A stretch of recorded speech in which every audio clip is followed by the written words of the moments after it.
Jeruji besi tidak bisa dihindari. Pak Jokowi menolak semua mediasi damai dengan Roy Panci CS. Ini adalah konsekuensi yang sangat-sangat mahal untuk Roy Panci, di mana segala fitnah mereka kini benar-benar dituntut balik dan dilawan balik oleh Pak Jokowi. Di sini kita melihat bagaimana Pak Jokowi bertempur dengan Roy Panci CS yang memang sudah menuding ijazahnya palsu. Kemudian rekan-rekan, akibat penolakan mediasi damai dari Pak Jokowi membuat kubu mereka semakin tersudut dan tentu saja sudah tidak ada harapan lagi, karena di fase krusial ini Pak Jokowi benar-benar meyakinkan kita semua untuk menolak mediasi, terutama dengan Roy Suryo. Kemudian ada langkah tegas dari Pak Presiden Prabowo Subianto terkait uang sitaan korupsi. Ini benar-benar sangat luar biasa, karena kalau tidak diselamatkan sesegera mungkin, maka aliran dana tersebut bukan tidak mungkin dipakai sebagiannya untuk agenda politik tertentu dan malah semakin membuat runyam bangsa ini. Dan tentu saja segala konsekuensi hukum pada Roy Panci CS kini mulai berjalan. Ijazahnya terus diusik, Jokowi pun siap tempur. Jokowi akhirnya mengambil langkah hukum. Tekadnya bulat memberikan pelajaran pada pengusik ijazahnya. Bahkan Jokowi menutup pintu damai pada penggugat ijazahnya. Kesabaran ada batasnya. Kan sudah menghina saya sehina-hinanya, sudah menuduh ijazah itu ijazah palsu, sudah merendahkan saya serendah-rendahnya. Urusan yang sebetulnya menurut saya urusan ringan. Menurut Bapak masih yakin dengan pernyataan Bapak sebelumnya ada agenda besar dan ada orang besar di balik kasus ijazah? Saya pastikan, ya. Bapak sudah tahu. Gimana? Kira-kira siapa di balik? Ya, saya kira gampang ditebak lah. Tapi tidak perlu saya sampaikan. Dan Bapak tadi mengatakan bahwa lebih baik ini dibawa sampai ke ranah hukum. Ya, untuk pembelajaran kita semuanya, bahwa jangan sampai gampang menuduh orang, jangan sampai gampang menghina orang, menfitnah orang, mencemarkan nama baik seseorang. Kalau ada pertanyaan ini akan ke ranah hukum saja, Bapak membawa ini ranah hukum saja, atau ada kemungkinan mediasi? Saya kira untuk pembelajaran kita memang lebih baik dilakukan di penegakan hukum, diputuskan di pengadilan akan lebih baik untuk pembelajaran kita semuanya. Dan Bapak juga pernah berjanji kalau sampai ke pengadilan, ijazahnya Bapak akan tunjukkan di sana, di pengadilan. Ya, itu forum yang paling baik untuk menunjukkan ijazah asli saya. Dari SD, SMP, SMA, universitas semuanya kan saya bawa. Untuk pembelajaran hukum, memang apa yang Bapak khawatirkan kalau ijazah ini, kasus ijazah ini terus bergulir di luar soal tudingan ijazah palsu?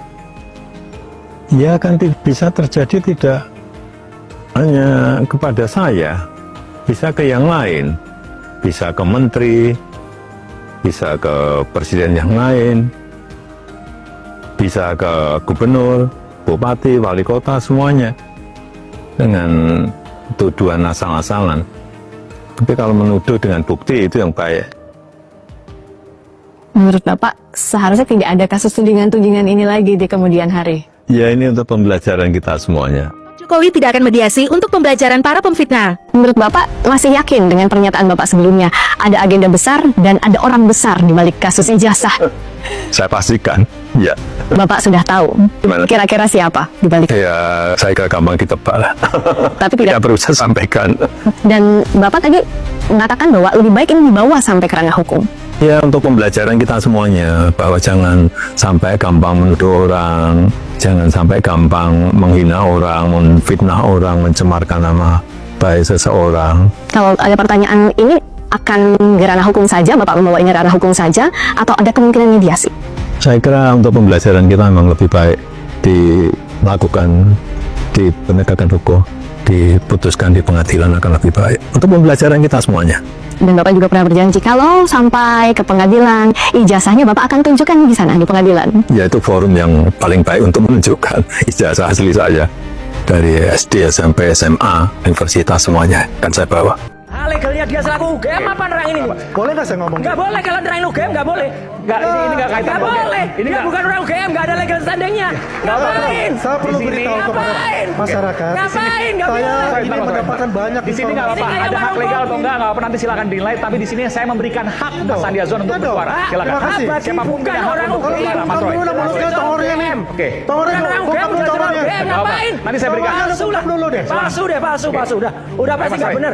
Ini kayak warung kopi aja nih. Sebelum 1993, saya informasi dari keluarga alumni Gajah Mada. Ya ini nama ngaco ini. Informasi Ini namanya tadi itu testimonium adalah- di auditu.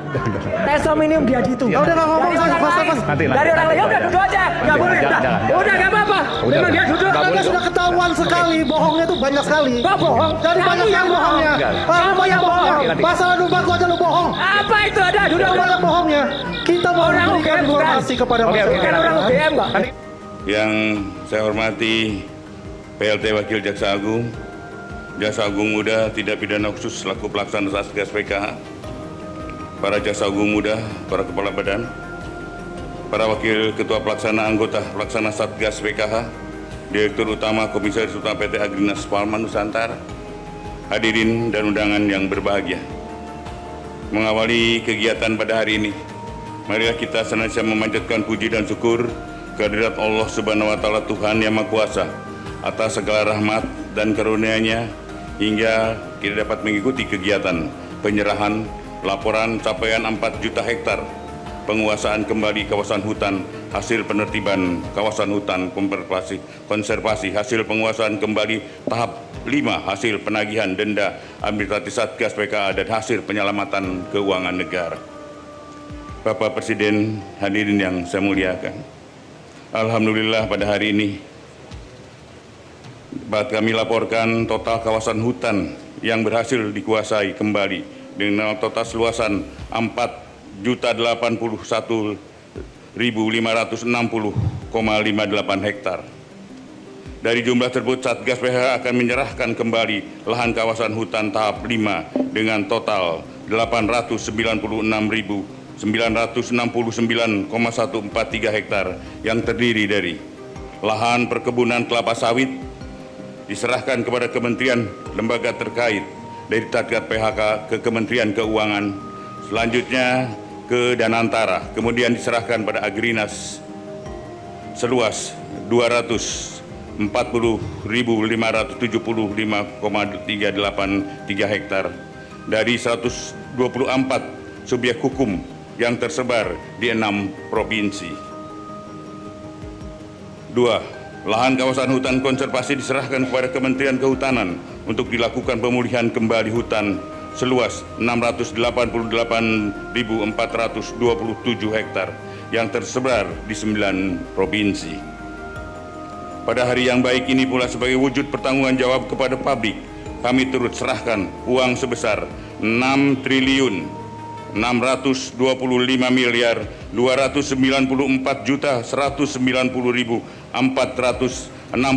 6.255.290.469,74 sen yang merupakan 1.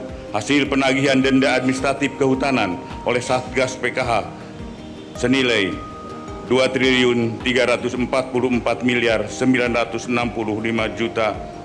2.344.965.750.000 rupiah yang berasal dari 20 perusahaan sawit, 1 perusahaan tambang nikel. 2. Hasil penyelamatan keuangan negara atas tindak pidana korupsi yang ditangani oleh Kejaksaan Agung senilai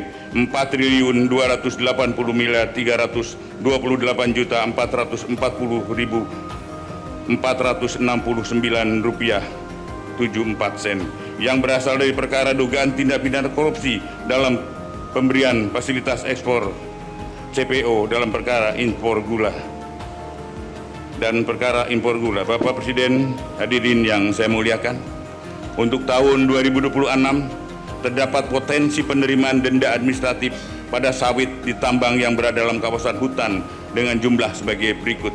Potensi denda administratif dan sawit sebesar 109,6 triliun. Potensi administrasi tambang sebesar 32,63 triliun. Bapak Presiden, hadirin yang saya muliakan, Dapat kami laporkan juga berkaitan dengan percepatan pemulihan Taman Nasional Tesonelo, Satgas PKH telah melakukan berbagai langkah strategis untuk melakukan relokasi penduduk sebagai berikut. Telah dilakukan pendataan penduduk dan sarana prasarana yang ada di dalamnya. Terdapat 7 pemukiman masyarakat yang termasuk dalam 7 desa dengan jumlah penduduk 5.733 kepala keluarga dengan jumlah jiwa 22.183 orang dan jumlah rumah sebanyak 573 bangunan. Sarana pendidikan 12 sekolah. Jumlah rumah ibadah sebanyak 52. Fasilitas kesehatan 12. Selanjutnya jumlah kepala keluarga KK yang telah didaftarkan untuk mengikuti program relokasi sebanyak 1.465 orang. 55 KK. 3. Telah menyiapkan lahan hasil penguasaan kembali seluas 8.077 hektar untuk merelokasi penduduk kawasan TNT. 4. Telah melakukan relokasi penduduk tahap 1 pada tanggal 20 Desember 2025 terhadap 227 KK dari lahan perkebunan sawit seluas 6330,78 hektar. Bapak Presiden, hadirin yang saya muliakan, perlu kami sampaikan keterkaitan dengan bencana banjir bandang yang terjadi di wilayah Aceh, Sumatera Utara, dan Sumatera Barat. Satgas PKH telah melakukan identifikasi dengan temuan yakni sejumlah besar entitas korporasi dan perorangan terindikasi kontribusi terhadap bencana bandang, dan Satgas PKH telah melakukan klarifikasi terhadap 27 perusahaan yang tersebar di 3 provinsi tersebut. Adapun berdasarkan hasil klarifikasi Satgas PKH dan hasil analisa Pusat Riset Interdisipliner ITB, diperoleh temuan terdapat korelasi kuat bahwa bencana banjir besar di Sumatera bukan hanya fenomena alam biasa, melainkan terarah pada alih fungsi lahan yang masif di hulu sungai daerah aliran sungai yang bertemu dengan curah hujan yang tinggi, sehingga dampak hilangnya tutupan vegetasi di hulu daerah aliran sungai yang menyebabkan daya serap tanah berkurang. Aliran air permukaan meningkat tajam, hujan ekstrim, dan banjir bandang akibat volume air meluber ke permukaan. Adapun rekomendasi Satgas PKH menyikapi hal tersebut, yakni melanjutkan proses investigasi terhadap semua subjek hukum yang dicurigai, baik di Sumut, Aceh maupun Sumbar, yang melibatkan seluruh stakeholder. Satgas PKH, Kementerian Lingkungan Hidup, Kementerian Kehutanan, Polri guna menyelamatkan langkah menghindari tumpang tindih pemeriksaan dan percepatan penuntasan kasus secara efektif sesuai dengan ketentuan hukum yang berlaku. Sebelum menghadiri laporan ini, saya sampaikan tidak lupa saya mengucapkan apresiasi yang rasa terima kasih yang sebesar-besarnya kepada segenap jajaran kementerian, lembaga yang telah bekerja keras mewakafkan waktu dan tenaganya untuk bersinergi dalam upaya penertiban kawasan hutan yang tergabung dalam Satgas PKH bentukan Bapak Presiden. Hukum harus tegak dan penegakan hukum yang tegas diperlukan seluruh rangka penjaga stabilitas nasional. Kita pastikan bahwa kehutanan sebagai karunia Tuhan Yang Maha Esa merupakan anugerah yang dimiliki bangsa Indonesia, harus dikelola dan dilestarikan untuk kepentingan rakyat, bukan hanya untuk kepentingan segelintir kelompok orang. Demikian beberapa hal yang dapat saya sampaikan. Semoga kita bisa mendapatkan bimbingan, perlindungan dari Tuhan Yang Maha Kuasa dalam upaya bersama membangun masa depan bangsa dan negara Indonesia yang semakin adil, makmur, sejahtera. Amin, amin, ya robbal alamin. Sekian, terima kasih. Wassalamualaikum warahmatullahi wabarakatuh. Salam sejahtera buat kita semua. Salam Om Santi Santi Om Namo Buddhaya. Salam kebajikan. Dan inilah hal yang memang sangat luar biasa dari Pak Presiden Prabowo Subianto, bagaimana beliau benar-benar sangat konsen dalam hal menangani kasus korupsi di Indonesia. Karena bagaimanapun juga, kita sebenarnya sudah sepakat bahwasanya korupsi di Indonesia sudah sangat-sangat mengkhawatirkan, dan ini harus kita semua langsung bergerak cepat, dan kita patut apresiasi bagaimana pemerintah berhasil menyelamatkan uang negara yang tentu saja itu bukan nominal yang sedikit rekan-rekan. Kalau mencapai angka triliun, apalagi ini sampai 6, sekian. Waduh, ini sudah benar-benar sangat-sangat besar kan rekan. Kemudian kalau kita berbicara mediasi damai, kalau kita berbicara bagaimana mediasi yang tentu saja ini tujuannya agar para tersangka tersebut tidak mendapatkan hukuman yang sebagaimana mestinya. Kita tidak perlu pikir ke sana kemari. Ini kan tujuannya ingin memang menagih dalih mereka sikap negarawan Pak Jokowi. Tapi kan ini sudah berbeda rekan-rekan. Ranahnya mereka sudah benar-benar memfitnah. Dan kenapa mereka, kalau saya katakan sangat keterlaluan, ketika UGM bilang asli, mengkonfirmasi asli, semua lembaga dan otoritas yang berwenang menyatakan asli, tapi mereka tetap ngeyel pada pendirian mereka dan memaksakan keyakinan mereka sebagai ini harus dijadikan rujukan fakta. Nah, ini yang menjadi persoalan rekan-rekan. Mereka menilai ijazah Pak Jokowi berdasarkan keyakinan dan keinginan mereka. Mereka tidak mau terima fakta karena faktanya tidak sesuai dengan keinginan mereka. Dan pada akhirnya tuntutan balik dari Pak Jokowi benar-benar tidak bisa mereka hindari.